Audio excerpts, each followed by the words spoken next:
Hi, I'm Bob Whitaker. Welcome to another episode of Civs 101, the show where historians discuss Sid Meier's Civilization series. On today's episode, we'll be looking at the Scottish, a brand new Civ added to Civilization 6 in the Rise and Fall expansion. Led by Robert the Bruce, the Scottish Civ is one of the more versatile civilizations in the game, allowing players to easily pursue a domination victory using the War of Liberation ability, a cultural victory with the help of the golf course improvement, or a scientific victory with the Scottish Enlightenment ability. Outside of the gameplay, the inclusion of Scotland in Civilization 6 comes at an interesting time historically, as long-standing issues in the United Kingdom, as well as more recent events such as Brexit, have caused the Scottish to contemplate independence again. To help me consider the Scottish Civ and its historical context, I've invited Dr. Michelle Brock onto the show. Dr. Brock is a historian of early modern Scotland and an associate professor of history at W&L University. Her research focuses on religious belief, demonology, witchcraft, and Scotland in the popular imagination. She's also co-director of the digital humanities project, Mapping the Scottish Reformation. Fans of History Respawn will remember Dr. Brock from the episode on Diablo 3, my personal favorite episode of History Respawn. Mickey, welcome to Civs 101. Thank you so much for having me. And I'm delighted to hear that the Diablo is up there as one of your favorite episodes. That was really fun to record. Mickey is number one with a bullet for me. That was so much fun. I learned Satan's a lot from always that a good topic. What can yes. I say? Hail Satan. Indeed. So Mickey, usually I ask guests on this show about their experience with the Civilization series, but I know you're not that familiar with Civilization. So instead, I'm wondering, what do you make of the way that Scottish history is often portrayed in popular culture? And from my perspective, going by popular culture and then also going by what we see here in Civ 6, it seems that Scottish history is either Robert the Bruce or it's the Highland Jacobites in the 18th century. And there's not much outside of those two topics. So I'm wondering, as a Scottish history expert, what do you think of how Scotland is portrayed in popular culture? Yeah, so I think the first thing that we have to note here is the profound influence of what scholars have called the Braveheart Effect, right? Which, of course, is a very sort of real phenomenon that after the film Braveheart came out, I think it was 1993, there was this huge attention to Scotland. Tourism skyrockets. It becomes this place that starts to loom even larger in people's popular imaginations. But of course, Braveheart distorts a number of things, right? Braveheart presents this image of Scotland as, being this perpetual underdog, which of course is true to some extent, but there are all sorts of historical anachronisms and problems in the film. For example, the real William Wallace was not from the Highlands. And in fact, his sort of movement of rebellion against the English, which was, of course, fairly strategically brilliant, was also aided by a simultaneous rebellion from the north by a guy called Andrew Murray. And it was a much more complicated picture of things than usually that film suggests. But the Braveheart Effect has meant that when people think of Scotland, right, they think of this simplified story of the Wars of Independence. But even more than that, the figure of Mel Gibson clad in blue face paint that would have never been worn at that time period, screaming freedom on the battlefield. So I think the Braveheart Effect has meant that the medieval era, or at least this romantic image of the medieval period, looms really large in how people conceptualize of Scotland.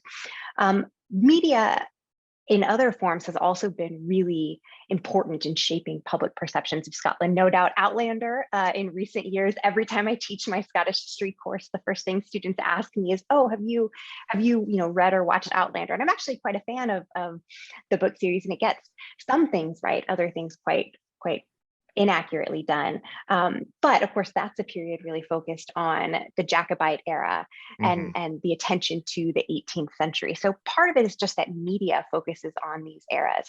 And even a movie like Mary Queen of Scots, the recent film on Mary Queen of Scots, which came out, I think 2 years ago, that that film was made with a lot of attention to historical detail, but it was also very much from an Anglo-centric perspective. And Hmm. Scotland is this sort of dark, romantic place. They picture the royal palace at Holyrood as if it was in the middle of, Glencoe or something, which of course isn't accurate. But I think that has led us to think of Scotland as, totally historically, totally rural, as sort of perpetually in the medieval period to some extent. And then when we do get into the 18th century, it's sort of the swashbuckling Jacobites. So, as most histories are, very romanticized, often interestingly very Highland centric. That is to say, the image of the Highlander looms really large, and various sorts of Highland paraphernalia, things like kilts and bagpipes and so forth, tend to get associated with Scotland as a whole. When for most of the period that I work on, certainly late medieval through the 18th century, no one in the lowlands, which is where the bulk of the population lived, would have ever worn a kilt, for example. Hmm. So that is very much a sort of, you can thank the Victorians for that, for the extreme interest in Highland culture, and the selective breeding of Highland cows and things like that all become the symbol of Scotland. So, long answer to your complicated question, but simplified: Braveheart effect and the erasure of periods, as you say, outside of the era of Wallace or Bruce or the Jacobites. So that makes me a little bummed, because the 17th century is so fascinating. That's the period that I study. And there's no good sort of drama on the Covenanters or any of the exciting things that happen in that period. I'd like to see more popular attention on the 17th century. Yeah, I could say too that as somebody who grew up in the 90s, obviously Braveheart, big influence on the way I conceived Scottish history before I went to graduate school.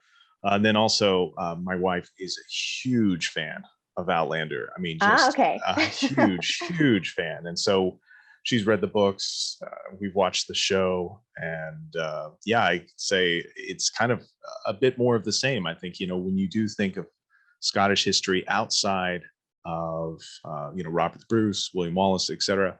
It is kind of the Jacobite rebellion, the romanticism of the Scottish Highlands, the kilts, all of that, and I think it is disappointing. I mean, as somebody who doesn't know Scottish history nearly as well as you do, it just seems like there's so many fascinating characters and so many different directions that could go in. So, I suppose, I mean, if you're interested in other areas, you just need to write a romantic novel about those I eras mean, of Scottish history. exactly. I should also just briefly say that, various tourism boards in Scotland have played into some of these Mm, sort of stereotyped romantic visions for obvious reasons, right? They want folks to come. I mean, tourism, as I said, really increased to Scotland after Braveheart came out. But you can't walk past you can't go on one street in Edinburgh and not see a bunch of shops selling, tartan and all of these sorts of things. So Scotland certainly benefited from its sort of looming large in the popular imagination. So, that's not necessarily a bad thing. It's just different than what history actually entails. yeah, yeah, exactly. And I suppose in that way, this game, Civilization 6, is in good company, as we're talking about kind of general depictions of Scotland, Scottish history in popular culture. And here for Civilization 6, we've got the Civ leader, Robert the Bruce, here in Mm. his full medieval glory. And I'm wondering, as a historian of Scotland, what do you make of Robert the Bruce as a representative figure for Scotland? And then, furthermore, do you have any ideas of maybe other figures in Scottish history who could make a good representative figure for Scotland in this type of game? Yeah, I mean, that's a great question. So I think actually Robert the Bruce is as good a figure as any in some respects. I think certainly a better figure than Wallace, who didn't. I mean, he was important, but actually we've ascribed him far more importance than he actually had in the story of the Scottish Wars for Independence. He was a bit of a blip in that story, an important one, but not a major figure like Bruce would continue to be.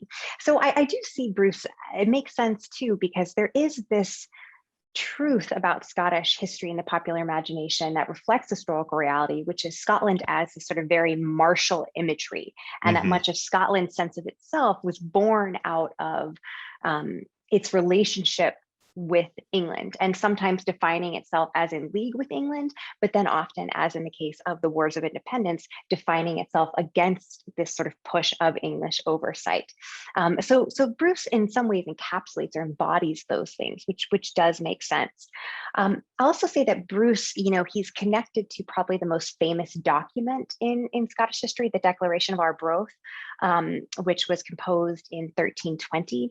And the Declaration was part of a sort of broader diplomatic campaign, which sought to assert that Scotland was an independent kingdom. It was not a feudal land controlled by the English, and that Robert the Bruce, who had been excommunicated at the time of the Declaration of Arbroath, should be reinstated and recognized by the papacy as the true leader of Scotland. Now, the reason I bring up the Declaration of Arbroath is it really is at its core sort of a propaganda piece for Robert Bruce, for basically saying that he is the defender of the Scots, that he's delivered the Scottish nation from all this peril against England, that Scotland to some extent, and who the King of the Scots was in the sort of hands of the Scottish people.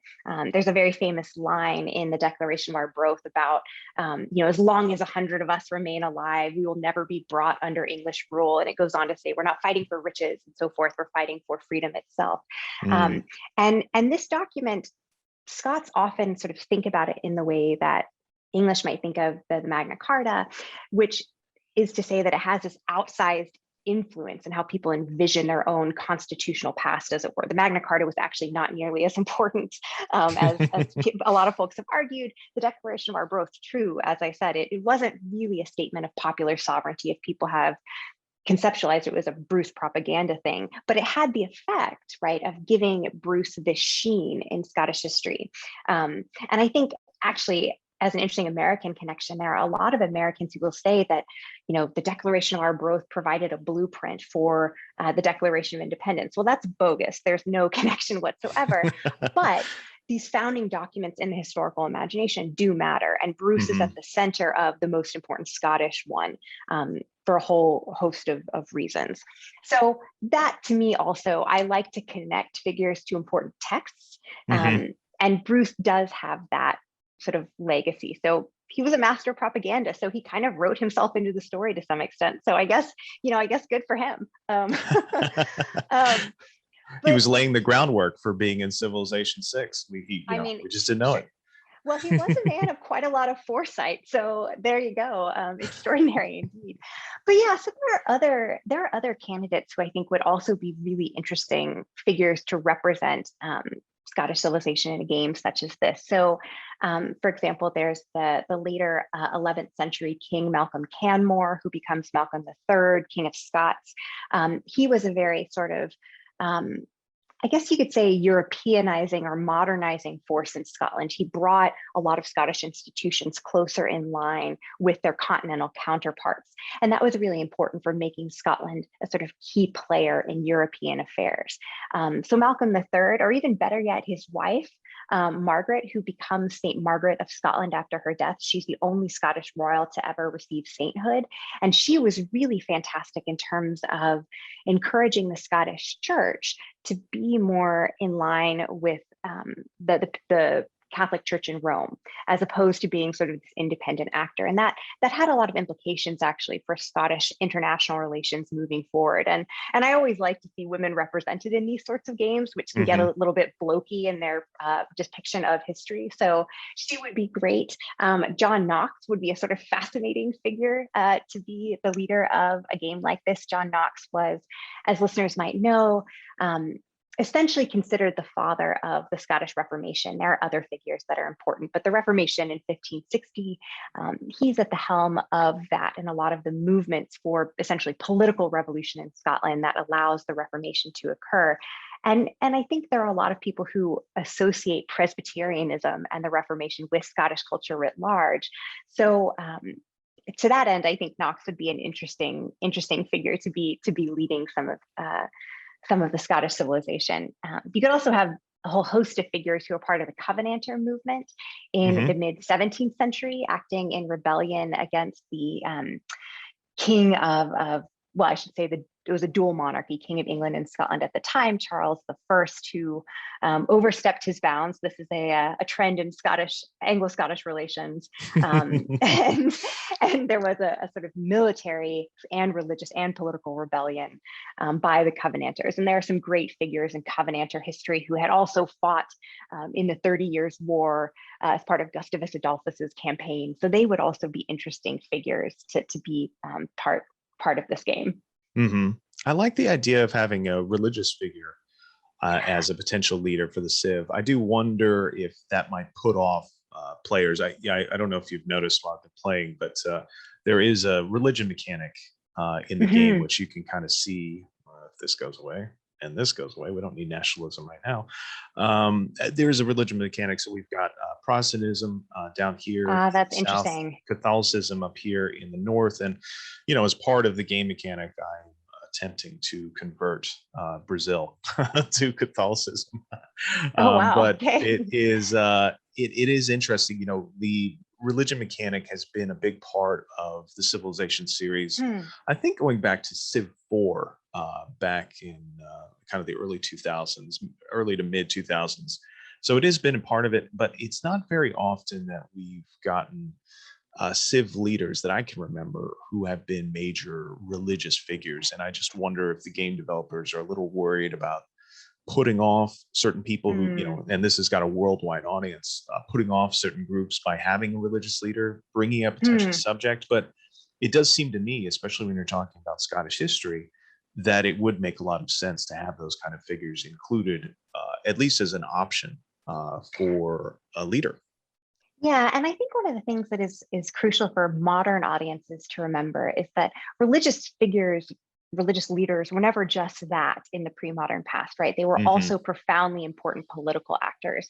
I think the way that we tend to compartmentalize religion and politics, or religion and war, is artificial, right? Is certainly artificial for the past. I mean, Oliver Cromwell, for example, if this was an English game, Oliver Cromwell was a deeply, deeply devout Puritan figure who wrote as much about religion, if not more so, than about the development of the new model army, for example. So I think it would be an interesting exercise in historical complexity, right, to use religious figures in these sorts of games to help convey just how intertwined and overlapping these sort of spheres of influence are. That's Or were, a great I should point. say. Yeah, that's a really, really great point. Yeah, we'll write this down and we'll send it to Firaxis, the developers.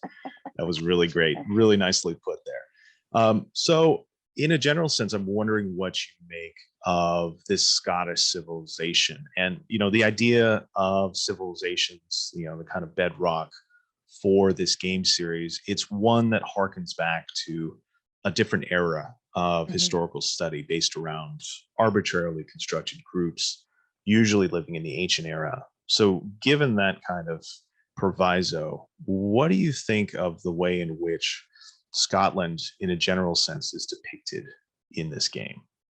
Yeah, so as you mentioned up front, I am not a player of this game, but I did do some digging around on the very fantastic wiki that was two of them, I guess, that were put together on some of these figures and aspects of the game.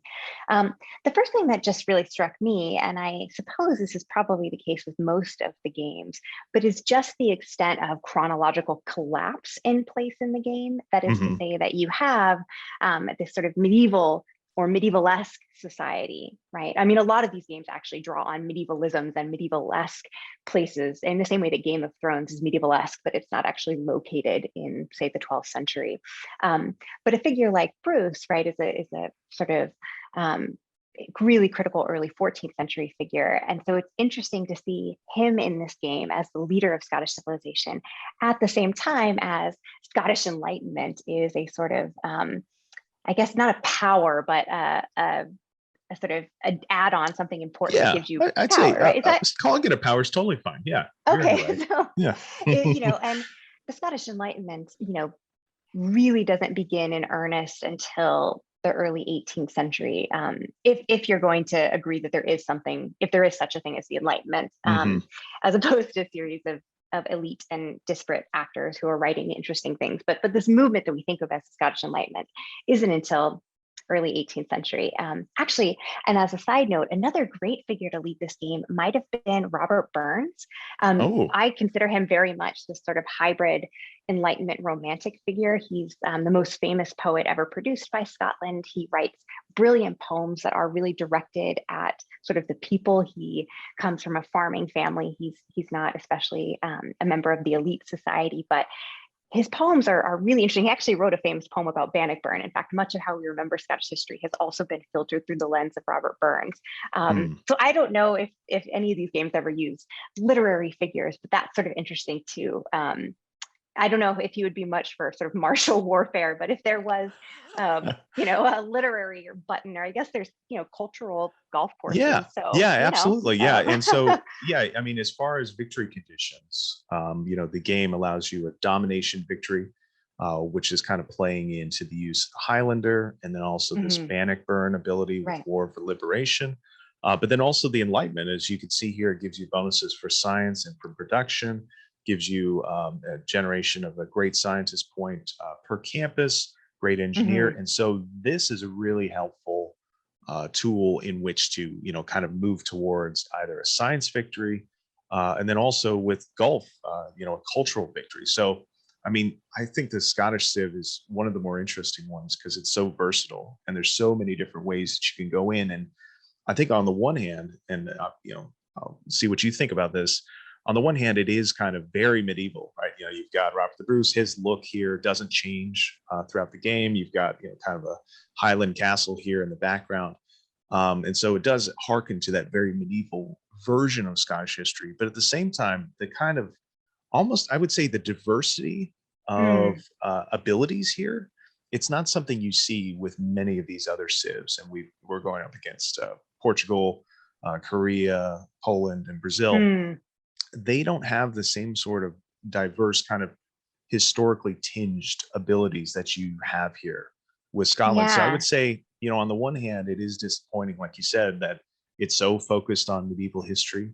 But on the other hand, it's like, oh, well, there is some diversity here, this kind of idea of the Enlightenment and Highlanders, of course, and golf courses. And I don't know. I think that's fascinating to me about the Scottish Civ.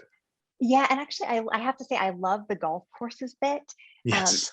And the reason I love that is because that is actually, to a large extent, accurate, right? People are playing golf in the period that I study, for example, quite regularly. In fact, they're often getting in trouble for not going to church on Sundays. Golf courses here. Yeah. So this is the type of space that in, say, late 16th century, local parish churches would be cracking down on youngsters who are at the golfing greens, as opposed to being in kirk listening to sermons as they ought to have done. And golf courses really were public spaces for recreation in Scotland's history. And that's the case even if you go to St. Andrews now, you can play in the old course. So I actually really like this because one of the things, of course, about golf courses today is they're associated with country clubs, and social elites are quite closed spaces. You can't even walk your dog on them. But in Scotland, they were open, right? They were part of socialization and culture. So I like that this game kind of captures the democratized nature of something like a golf course in Scotland, which was absolutely accurate. Yeah, and I don't think you would have seen that in earlier versions of this game, say Civilization 1 through 4, I suppose. It didn't have many opportunities to develop culture or to develop religion or to develop any kind of non-military means of winning the game. And so that's kind of been one of the nice things about not only the newer Civilization game, Civ 6 being the newest one available, but then also with the downloadable content, the expansion packs that have come after that have included civs like Scotland, and then also included these improvement tiles that I just don't think would have existed, in previous iterations of the game. So I'd say it is neat. It's a lot of fun, and it's cool to see, something so pretty amongst all of this, unit and improvement tiles here that you can, kind of look at. It's like, oh, it's like little miniature St. Andrews here. Although I have to say, are those palm trees? It's looking a little sunny. I mean, we may want to change the weather aesthetics of the game. There's another one. I think I've got, yeah, so here's another one. And this one is located next to an iron mine, a mountain, a lumber yard, and then some trees. A little bit, I would say a little bit more realistic setting for a Yes, Scottish golf indeed. course than the tropics. So I have actually a question. So Yeah. I'm looking at the sort of what looks as my left-hand side of your screen, where you have the mercantilism Hmm. sort of world tracker section. And what I was curious about is, did the Civilization games ever recognize the role that the transatlantic trade and enslaved persons played in the development of civilizations? And I ask that because Scottish history right now is having a really important moment where they are investigating the extent to which Scotland was involved in the slave trade, and trying to think about how to recognize that in its built environment, in Scotland's current built environment, and in potentially things like reparations. So I'm just curious if these games ever captured that aspect of sort of quote unquote the development of the Western idea of civilization. Yes, so that has been a big point of controversy with the Civilization series. And when the first game came out, there was a mechanic for slavery, but Mm, it was based in the ancient world. So, for I instance, you see. could force your workers as the leader of the Civ to complete a great wonder, to complete a project with the cost of people, right? So, basically, you were spending your population in order to rush build something.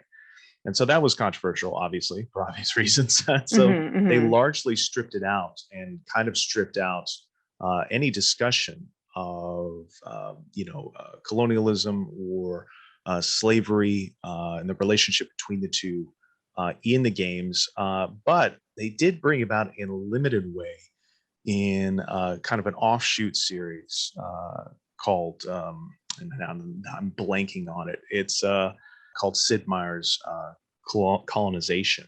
And Mm, so that game, obviously, as you could probably guess from the title, set in 15th, 16th, 17th, and 18th century history, focused on colonialism in the New World coming from hmm. Europe.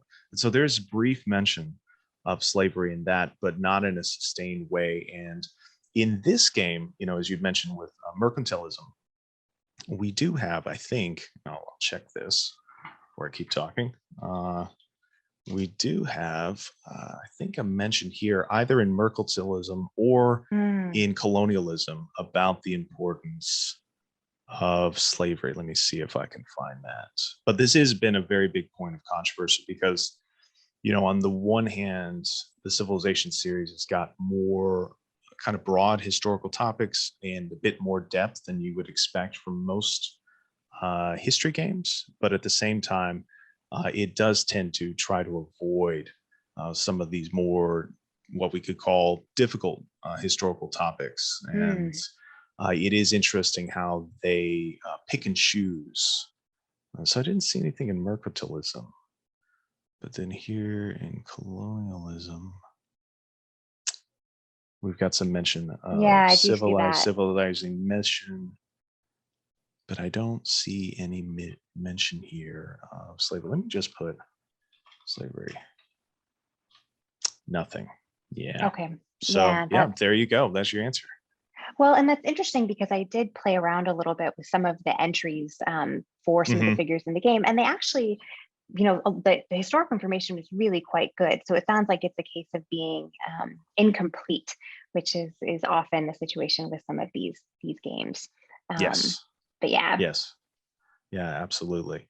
Um, so I think we'll just wrap up with the okay. last question here. And my last question, the one I pitched to all of the scholarly guests who come on the show, is based on what you know now about the game, and it sounds like you've done quite a bit of research now, and then also based on what you know about Scottish history, are there any kind of thoughts that you have, any recommendations you have for the developers, if they're continuing with this project, on how to improve the history in this game, or how to improve, in particular, the depiction of this Scottish Civ? Yeah, so I think one of the things that I think would be great to see, and maybe actually this option is built in there, but not as sort of obviously available when you go to the game, is to have sort of built-in timeline features that when you're moving around the game and you're having a figure like Robert the Bruce and you're having something like the Scottish Enlightenment being a sort of special improvement or power that you can make, to have sort of chronological markers. Hmm. Not that it would disrupt, but that would be really useful for folks who are playing to orient themselves to say, okay, well, Robert the Bruce well predates the Reformed Church, right, which is in this game, but there was no Protestantism at the time that Bruce was alive, right? Knowing things like that could, without having to sort of dig in the civilizationopedias, could be really interesting. And there might be Yes. a way to have a sort of built-in almost sort of timeline pop up when you switch Hmm. to sort of from the medieval era to the Enlightenment. That I think could be really interesting. I would love to see some 17th century figures incorporated into this game. Again, I think the Covenanters would be great. I think it would also be awesome to see this game recognize the existence of union, because if Mm, you're having anything like the Scottish Enlightenment or mercantilism, right, these things predate the union in Scotland, no doubt, but they are accelerated in some really important ways by the union in 1707. And so if we're thinking about sort of the future of the UK and Anglo-Scottish relations historically, having that as sort of a note could be interesting. And of course, I always want to see more women in these games. Women were yes. actually really key players in a whole host of campaigns, military, religious, political, otherwise. So sometimes I think they get a bit left out of some of these games based on what I've seen so far. So that would be very cool to see. I'm seeing Renaissance era ends in a couple of turns. It just looks Yes. like, yeah. Yeah. So And maybe it so, does sort of nod to that a little bit. well, and it does. And here I'll show you the tech tree here. And so right now, this is we're researching steam power. And so if you Ah, go over okay. here, you can see if you tilt your head vertically, or I guess Mhm. horizontally, you could read out industrial era. And so it does give you a sense of progress, but as you were mentioning, it would be great if that kind of change from the Renaissance to the industrial era would give you some sort of historical context for that. And like you said, you kind of have to go rooting through the Civilopedia, the in-game encyclopedia, in order to find that kind of information. And so they do have these when you get a new technology, they've got this pithy quote from Sean Bean, who's reading it out. Okay. He's kind of the narrator for the Fabulous. game.